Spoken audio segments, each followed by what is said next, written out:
U.S. Marines กองพันที่1กรมนาวิกโยธินที่2กองพลนาวิกโยธินที่2ดำเนินการจู่โจมในปฏิบัติการทางทหารในพื้นที่สิ่งปลูกสร้าง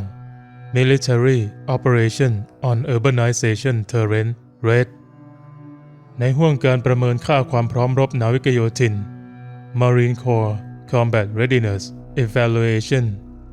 บนแคมป์เลอร์เจิร์น North Carolina 9 มิถุนายน 2022 วิวัฒนาการฝึกประเภทนี้เป็นเหตุการณ์สำคัญที่ได้รับการออกแบบมาเพื่อประเมินความสามารถในปฏิบัติการความพร้อมรบของหน่วยอย่างเป็นทางการสงครามในเมืองนั้นเก่าแก่พอๆกับสงครามนับตั้งแต่มนุษย์เริ่มสร้างหมู่บ้านเขาได้สู้รบทั้งในและรอบๆหมู่บ้านภูมิศาสตร์ทางการเมืองและเศรษฐกิจกำหนดว่าเมืองต่างๆยังคงเป็นเป้าหมายของกองทัพในการทำสงครามต่อไปตั้งแต่กองทัพที่บุกและปลดปล่อยยุโรป2 ครั้งในช่วงศตวรรษที่20ไปจนถึงกองกำลังที่สู้รบในเกาหลีและเวียดนามสู่การต่อสู้ในเมืองครั้งล่าสุดของเราในตะวันออกกลางและเอเชียตะวันตกเฉียงใต้หลักการพื้นฐานของการสู้รบในพื้นที่สิ่งปลูกสร้างโดยพื้นฐานแล้วยังคงไม่เปลี่ยนแปลงไปในศตวรรษนี้แม้ว่าหลักการจะยังคงเหมือนเดิมแต่การนำเฮลิคอปเตอร์อากาศยานปีกตรึงยานเกราะและอาวุธนำวิถีความแม่นยำสูงติดตั้งใช้กับเครื่องบินขับไล่ PGM Precision Guided Munition ได้เปลี่ยนแปลงเทคนิคบางอย่างที่เกี่ยวข้องกับการต่อสู้ในเมืองข้อแรกการข่าวกรอง Intelligence การทบทวนประวัติศาสตร์การต่อสู้ในเมืองสมัยใหม่เผยให้เห็นว่าผู้โจมตีมักเป็นผู้ชนะความล้มเหลวในการชนะโดยทั่วไปจะสะท้อนถึงข้อผิดพลาดทางการทหารรูปแบบดั้งเดิมซึ่งไม่ได้มีลักษณะเฉพาะในเมืองต่างๆอย่างไรก็ตามจากการรบที่ได้ศึกษาการต่อสู้ที่แพ้นั้นเกิดจากข้อผิดพลาดในหน่วยข่าวกรองเบื้องต้นการต่อสู้ที่เมืองอาร์เนมของเนเธอร์แลนด์และเมืองซูเอซของอียิปต์คงไม่เกิดขึ้นหากผู้โจมตีทราบถึงความแข็งแกร่งและตำแหน่งของกองกำลังผู้ตั้งรับที่สตาลินกราดชาวเยอรมันที่เข้าโจมตีตระหนักดีถึงกองกำลังป้องกันที่เผชิญหน้ากับพวกเขาในเขตกองทัพที่6แต่การสะสมกำลังโซเวียตในพื้นที่อื่นๆของแนวหน้าไม่เป็นที่คาดหวังและส่งผลให้เกิดการโจมตีทางยุทธวิธีณจุดเหล่านั้นส่งผลให้การรุกของเยอรมันในการยึดเมืองเจือจางลงข้อที่2 Surprise การจู่โจมโดยไม่ตั้งตัวเป็นสิ่งที่เพิ่มทวีคูณของการต่อสู้และสามารถลดต้นทุนการทำสงครามในเมืองได้อย่างมากสามารถบรรลุผลได้ด้วยการลวงการลักลอบและการกำกวม Deception Stealth Ambiguity MCDP Tactics Marine Corps Doctrinal Publication ยุทธวิธี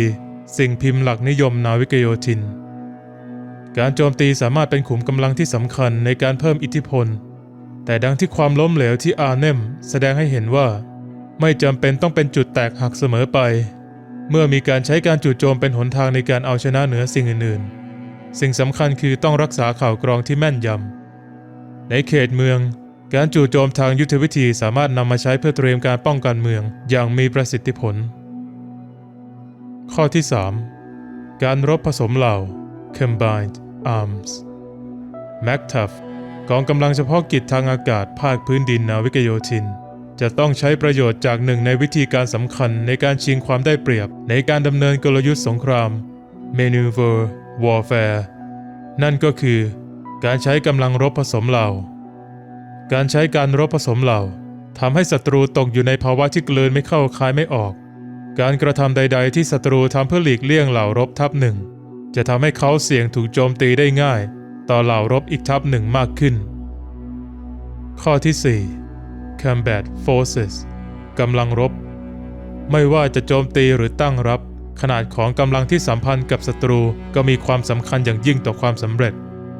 เมื่อมีกำลังเพียงพอผู้โจมตีสามารถโดดเดี่ยวและโอบล้อมผู้ตั้งรับและป้องกันการฝ่าวงล้อมหรือเชื่อมโยงการยุทธบรรจบผู้ตั้งรับสามารถใช้มันเพื่อสร้างแนวรับเคลื่อนที่หรือสร้างกองหนุนที่แข็งแกร่งสำหรับปฏิยุทธ์ หรือการโจมตีโต้กลับระบบการประเมินค่าความพร้อมรบของนาวิกโยธิน Marine Corps Combat Readiness Evaluation System ได้รับการออกแบบมาเพื่อให้ข้อมูลที่ถูกต้องและทันท่วงทีเกี่ยวกับความสามารถของกองกำลังปฏิบัติการและกองกำลังสำรองในการปฏิบัติภารกิจรบที่ได้รับมอบหมายเพื่อเตรียมการข้อมูลที่หน่วยต่างๆต้องเผชิญกับปัญหาการดำเนินกลยุทธ์การปฏิบัติของพวกเขาได้รับการสังเกตประเมินและรายงานโดยผู้ประเมินจากภายในนาวิกโยธินผู้ประเมินเหล่านี้เป็นกุญแจสำคัญในการเก็บรวบรวมข้อมูลการประเมินที่ถูกต้องหากผู้ประเมินไม่มีประสิทธิผลดังนั้น Marine Corps Combat Readiness Evaluation ซึ่งเป็นระบบการประเมินท้ายที่สุดแล้วจะไม่มีประสิทธิภาพในการพิจารณาความพร้อมรบของหน่วย U.S. Marine Corps Video by Corporal Timothy Fowler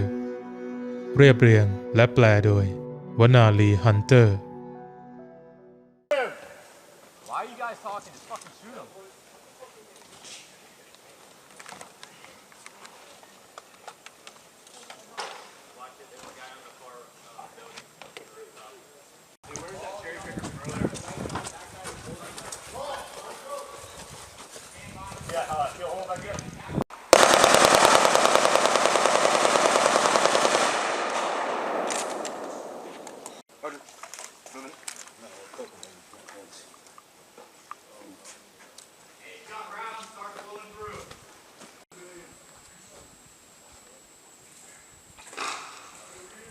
Hey, sir.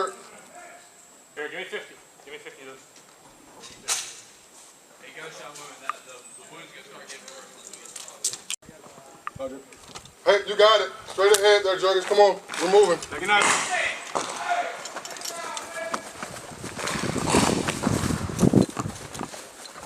Get inside. Get inside. Get inside. Come inside. Move inside. Let us know when you need ass. You go ahead of him. You have the right.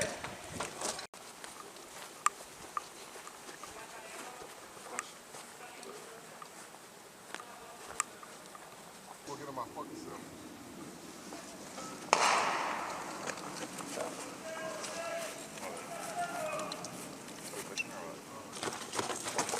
Friendlies, friendlies. Coming. We got. Got us. Good job. Good job. Good job.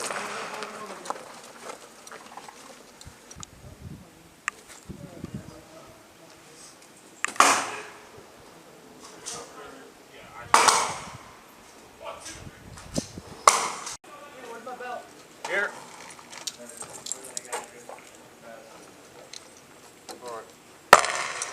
Come on. I got the good stuff. Get over there. Go. Low silhouette. Low profile. Low silhouette. Low silhouette.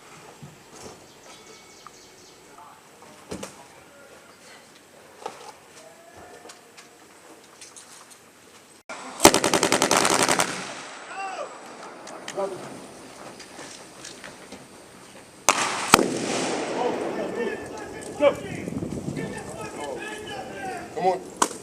Stand by. Oh, we're about to move. Get your monkey ass up. Here we go.